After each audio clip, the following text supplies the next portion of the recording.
نحمده ونصلي على رسوله الكريم أما بعد فأعوذ بالله من الشيطان الرجيم بسم الله الرحمن الرحيم إن تبدوا الصدقات فنعما هي وإن تخفوها وتؤتوها الفقراء فهو خير لكم ويكفر عنكم من سيئاتكم والله بما تعملون خبير ليس عليك هداهم ولكن الله يهدي من يشاء وما تنفقوا من خير فلأنفسكم وما تنفقون إلا ابتغاء وجه الله وما تنفقوا من خير يوفى إليكم وأنتم لا تظلمون للفقراء الذين أحصروا في سبيل الله لا يستطيعون ضربا في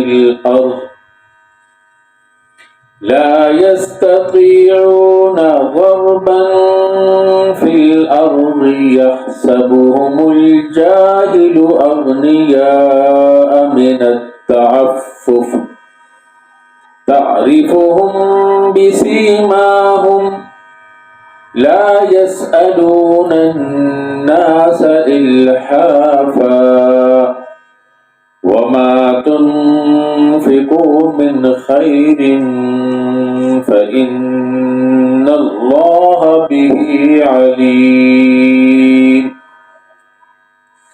الذين ينفقون أموالهم بالليل والنهار سرا وعلانية فلهم أجرهم عند ربهم ولا خوف عليهم ولا هم يحزنون صدق اللہ العظیم۔ اللہ رب العزت نے ان آیت مبارکہ کے اندر بھی صدقے کے بارے میں ہدایات فرمائی ہیں۔ 2 رکوع سے زیادہ ہو چکا ہے جس میں صدقے کے بارے میں ہی اللہ رب العزت نے مختلف انداز سے مختلف طریقوں سے ترغیب بھی دی ہے اور خرچ کرنے کا طریقہ بھی بیان کیا ہے۔ خرچ کرنے کے بارے میں جو چیزیں خرچ کو ضائع کر دیتی ہیں اللہ رب العزت نے ان کے اوپر تنبیہ بھی فرمائی ہے۔ اب اندازہ کیجئے، مال ایسی چیز ہے جو ہر برائی کی جڑ ہے جب مال کی محبت حد سے زیادہ دل میں پیدا ہو جائے۔ اسی لیے مال کو نکالنے کی، خرچ کرنے کی ترغیب دی جا رہی ہے، اور چونکہ یہ مشکل کام ہے اس لیے اس کا اجر بھی اللہ رب العزت نے بہت بڑا رکھا ہے۔ جتنی دل کے اندر سچائی ہوگی، جتنی دل کے اندر صداقت ہوگی، جتنی دیانت ہوگی، جتنا اللہ کے ساتھ تعلق ہوگا، جتنا آخرت پہ یقین ہوگا اور اس کے ساتھ تعلق اور پختگی ہوگی، اتنا ہی انسان اللہ کے راستے میں خرچ کرنے میں دلیر ہوگا۔ اللہ تعالیٰ فرماتے ہیں ان تبدوا الصدقات فنعما ہی وان تخفوها وتؤتوها الفقراء فهو خير لكم ويكفر عنكم من سيئاتكم والله بما تعملون خبير۔ اگر تم ظاہری طور پر صدقہ کرو، ان تبدوا الصدقات، صدقے کو ظاہر کرو تو یہ بھی اچھا ہے، فنعما ہی، اگر تم اسے مخفی طور پر دیتے ہو وَإِن تُخْفُوهَا، صدقے کی دو ہی صورتیں ہیں، اعلانیہ طور پر صدقہ کیا جائے اور یا مخفی طور پر کیا جائے۔ اعلانیہ طور پر صدقہ کرنا بس اوقات یہ بھی ٹھیک ہوتا ہے جب ریا نہ ہو، جب اس کے اندر دکھلاوا نہ ہو، اپنی بڑائی کو ظاہر کرنا مقصود نہ ہو، تو اعلانیہ طور پر بھی صدقہ کرنا بہت اچھا ہوتا ہے، جیسا کہ اللہ تعالیٰ نے فرمایا۔ ہاں اگر تم اسے مخفی طور پر کرو گے تو وہ زیادہ بہتر ہے۔ مخفی طور پر کسی فقیر کو دے دو کہ اللہ فرماتا ہے وہ زیادہ تمہارے لیے بہتر ہے۔ اور صدقے کی برکت، صدقے کی دونوں قسمیں، جس پر بھی عمل کرو گے مقصود اللہ تعالیٰ کی رضا ہونی چاہیے، اچھا مال، حلال مال، عمدہ مال اللہ کے راستے میں خرچ کرنا چاہیے۔ تو اللہ رب العزت فرماتے ہیں وَيُكَفِّرُ عَنْكُم مِّن سَيِّئَاتِكُمْ، اللہ تعالیٰ تمہاری برائیاں ختم کر دیں گے۔ اور جو کچھ تم وَاللَّهُ بِمَا تَعْمَلُونَ خَبِيرٌ، جو کچھ اللہ کے راستے میں دیتے ہو اللہ کو اس کی پوری پوری خبر ہے، اس لیے تمہارا صدقہ، تمہارا دینا اللہ کی راستے میں، تمہارا احسان کبھی ضائع نہیں جائے گا۔ دوسری آیت مبارکہ میں اللہ تعالیٰ نے فرمایا لیس علیک ھداھم ولکن اللہ یہدی من یشاء، آپ کے ذمہ ان کی ہدایت نہیں ہے، آپ تبلیغ کے لیے، ان کو سمجھانے کے لیے، اللہ کا حکم پہنچانے کے لیے، ان کی اصلاح کے لیے تشریف لائے ہیں۔ اگر کوئی ہدایت نہیں لے کر آتا تو یہ آپ کے ذمہ نہیں ہے، آپ سے بھی پوچھا جائے گا۔ دوسری جگہ فرمایا لست علیہم بمسیطر، آپ کو اللہ نے ان کے اوپر ایسا نگران بنا کے نہیں بھیجا کہ اگر یہ نہیں مانیں گے تو آپ سے پوچھا جائے گا، نہیں، آپ کا کام ہے تبلیغ، آگے ہدایت دینا۔ وَلَكِنَّ اللَّهَ يَهْدِي مَن يَشَاءُ، یہ اللہ کے ہاتھ میں۔ وہ یہ تھا کہ اسلام کے اندر شروع میں رسول اللہ صلی اللہ علیہ وسلم نے منع فرمایا تھا کہ یہود و نصارہ کو اپنے سرکار نہ دیا کرو، تاکہ یہ دین میں داخل ہو جائیں۔ ایک مسلمان کسی یہودی کی مدد کرتا تھا، فرض کریں، یا کسی عیسائی کی مدد کرتا ہے، تو جب اس کو نہیں پیسے ملیں گے تو وہ پیسے لینے کے لیے دین اسلام کے ساتھ جڑ جائے گا، اس کا دل نرم ہوگا، وہ دین اسلام میں داخل ہو جائے گا۔ اور اسی طرح کچھ مسلمان ایسے بھی تھے کہ جن کی رشتہ داریاں یہودیوں کے ساتھ تھی، انہوں نے جب مسلمان ہو گئے تو انہوں نے کہا اب ہم یہودیوں کو نہیں دیں گے، اور یہودیوں کے گھر انہی کے پیسوں سے چلتے تھے، انہی کے مالی تعاون سے چلتے تھے، انہی کی ہمدردیوں سے یہودی جیتے تھے، تو یہودیوں کو بھی بڑی پریشانی ہوئی۔ تو اللہ رب العزت نے یہ آیت مبارکہ نازل فرمائی کہ ان کی ہدایت آپ کے ذمہ نہیں ہے، آپ یہ صدقہ خیرات جو دیتے ہیں، نفلی صدقے اور خیرات کرتے ہیں، مسلمانوں سے کہا کہ آپ یہ بند نہ کرو۔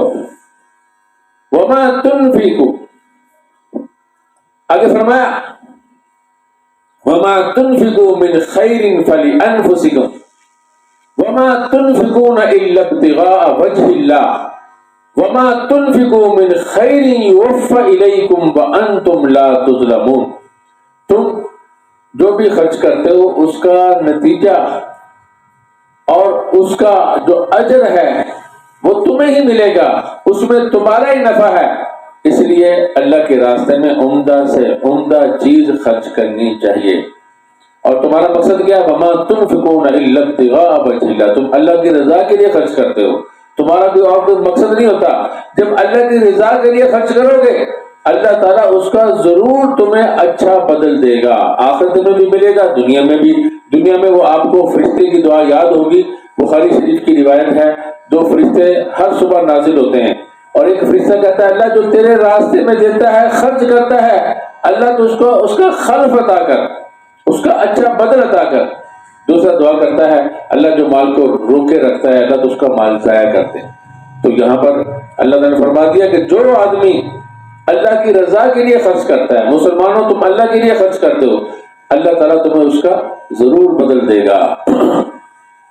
وما تنفقوا من خیر یوفى الیکم وانتم لا تظلمون، تمہارے اجر میں کمی نہیں کی جائے گی۔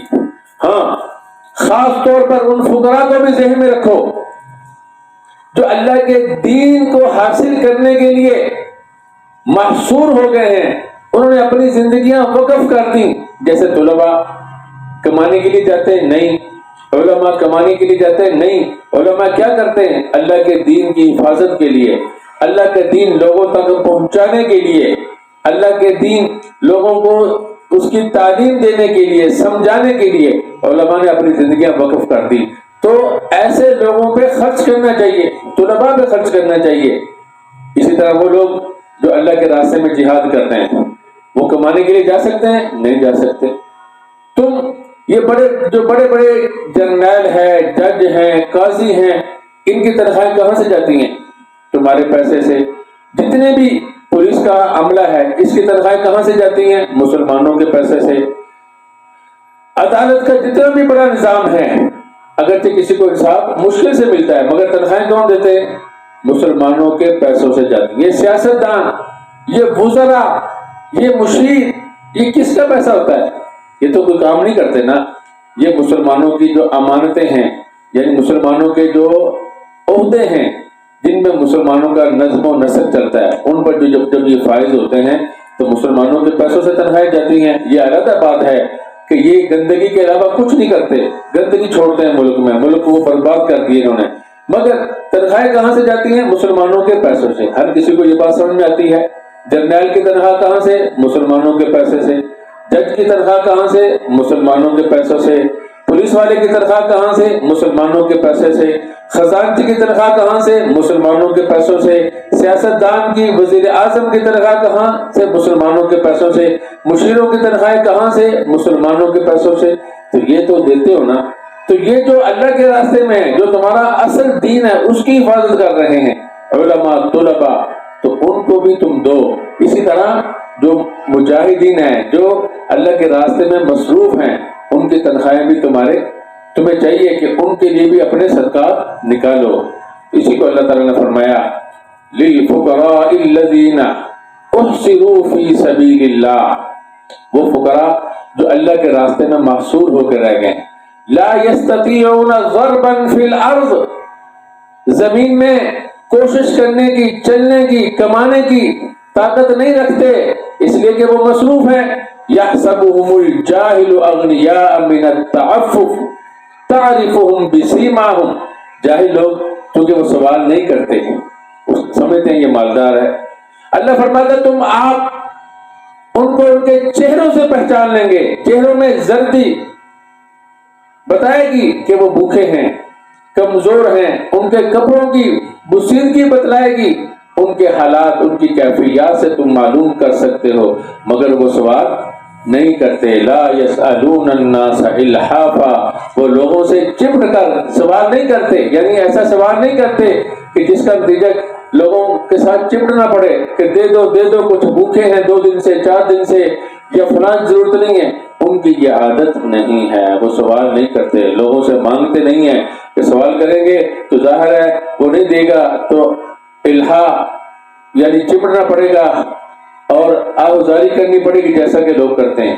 ان کی یہ عادت نہیں ہے. لوگ کہتے ہیں یہ نہیں مانگتے اس لیے یہ مالدار ہے. نہیں، وہ اس لیے نہیں مانگتے کہ ان کی عادت نہیں ہے مانگنا، وہ اس کو مانگنا اچھا نہیں سمجھتے. اسی لیے اسلام میں اللہ کے نبی صلی اللہ علیہ وسلم نے مانگنے کو برا محسوس کیا ہے. فرمایا مانگنے سے یہ بہتر ہے کہ ایک آدمی رسہ لے اور جنگل میں چلا جائے، وہاں سے لکڑیاں کاٹے اور اپنی پشت پر لاد کر لائے اور لا کر فروخت کر کے اپنا گزارا کرے اس کے پیسوں سے. یہ اس کے لیے بہتر ہے کہ لوگوں کے سامنے اپنا ہاتھ پھیلائے، در ہاتھ پھیلائے. کوئی اس کو واپس بیچ دے، کوئی پیسے دے دے، تو اس سے بہتر یہ ہے کہ وہ کوشش کرے. اسلام نے کوشش کرنے کی، محنت کرنے کی ترغیب دی ہے. اور فرمایا الکاسب حبیب اللہ، جو آدمی محنت کرتا ہے وہ اللہ کا دوست ہے. نبی اکرم صلی اللہ علیہ وسلم نے مزدور کا ہاتھ چوم لیا. اسلام حوصلہ افزائی کرتا ہے کاروبار کرنے کی، تجارت کرنے کی، محنت کرنے کی. مانگنے کی اسلام نے حوصلہ افزائی نہیں کی. اللہ کے نبی نے فرمایا صلی اللہ علیہ وسلم جس نے اس لیے مانگا صرف اپنے مال کو بڑھانے کے لیے، قیامت کے دن اللہ کو ملے گا اس کے چہرے پہ گوشت نہیں ہوگا. اللہ کے نبی صلی اللہ علیہ وسلم نے فرمایا جو اپنا مال بڑھانے کے لیے مانگتا ہے وہ آگ ہے، تھوڑی اکٹھی کر لئے زیادہ کرتے ہیں۔ اس لیے اسلام نے مانگنے کی حوصلہ افزائی کی بجائے حوصلہ شکنی کی ہے۔ کوشش کرو، محنت کرو۔ ہاں یہ لوگ یہ تمہارے دین کا تحفظ کر رہے ہیں، جیسا کہ اگر قاضی نہ بیٹھے تو تمہارے معاملات کیسے نپٹیں گے؟ آج کا قاضی جو ہے اس کا بیٹھنا وہ گنڈوں کے لیے بیٹھتا ہے، گنڈوں کو اس میں فائدہ ہوتا ہے، جو نیک لوگ ہوتے ہیں وہ بیچارے پھنستے ہی چلے جاتے ہیں۔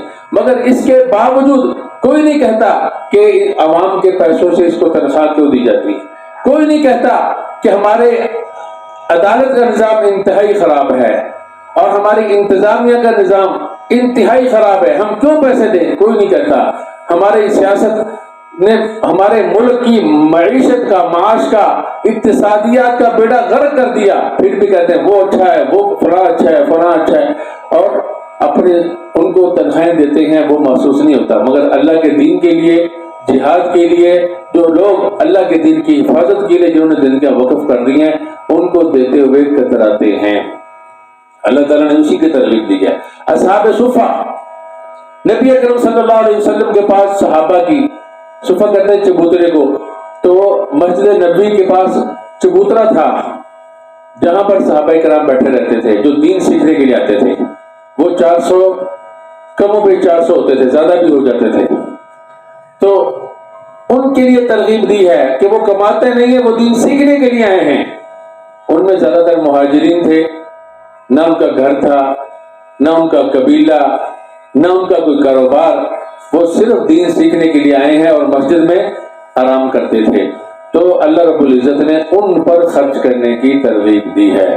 تو صحابہ کرام خرچ کرتے تھے، جس کے پاس رات کو بچ جاتا تھا وہ مسجد نبوی میں آ کر ان فقراء کو دے دیتا تھا، اور جس میں حضرت عبد الرحمن بن عوف رضی اللہ تعالیٰ عنہ بھی ہیں، حضرت علی رضی اللہ تعالیٰ عنہ بھی، بے شمار صحابہ، ہر صحابی یہی کرتا تھا، جو گھر سے سمجھتا تھا کہ یہ زائد ہے اس کو جا کر ان کو دے دیتا تھا، ان کو بھی پریشانی نہیں ہوتی تھی۔ تو اللہ رب العزت نے بھی اس میں ترغیب دی ہے کہ دینی کاموں میں خرچ کرو، یہ بہت اہم ہے۔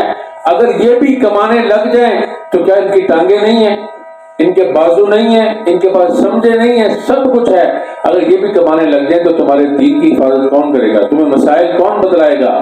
تو تمہارا دین جو ہے وہ ختم ہو جائے گا۔ اس لیے ان کو سب سے پہلی تمہاری ترجیح یہ ہونے چاہیے لوگ الذین احصروا فی سبیل اللہ، جو اللہ کے راستے میں محصور ہو گئے ہیں، جو اللہ کے راستے میں جنہوں نے اپنے آپ کو روک رکھا ہے، ان پہ خرچ کرو۔